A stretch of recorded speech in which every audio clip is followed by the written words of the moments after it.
டயர்டாக இருக்குது, ஏன் இவ்வளோ ஓடுற?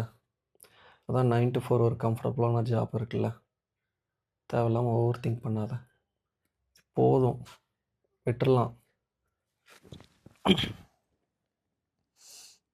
அப்படிங்கிற தாட் அடிக்கடி வந்து போக தான் செய்யுது. ஆனால் தாட்ஸ் வரும்போதெல்லாம் மைண்ட் யோசிக்கிற விஷயம், 21 வயசில் ஒரு பையன் யூபிஎஸ்சி எக்ஸாம் கிளியர் பண்ண தான் செய்கிறான். தன்னோட 35வது வயசுலேயும் தன்னோட கடைசி அட்டம்ப்ட்லேயும் சில பேர் யூபிஎஸ்சி எக்ஸாம் கிளியர் பண்ண தான் செய்கிறாங்க. 2 பேருக்கும் நடுவில் இருக்கிற ஒற்றுமை என்ன? 14 வயசில் ஒரு பையன் இப்போ ஸ்டார்ட் பண்ணி தன்னோட வயசுக்கு மேலே இருக்கிறவங்களுக்கு எம்ப்ளாய்மெண்ட் ஆப்பர்ச்சுனிட்டி ஏற்படுத்தி கொடுக்குறான். 60-70 வயசில் ஸ்டார்ட் பண்ணி நம்ம கேஎஃப்சி தாத்தா மாதிரி எம்ப்ளாய்மெண்ட் ஆப்பர்ச்சுனிட்டியை உருவாக்கி கொடுக்குறவங்களும் இருக்கிறாங்க. இந்த 2 பேருக்கு நடுவில் இருக்கிற ஒற்றுமை என்ன?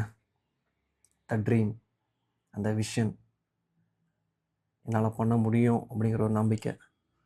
யாருமே நம்மளை நம்பலைன்னா என்ன?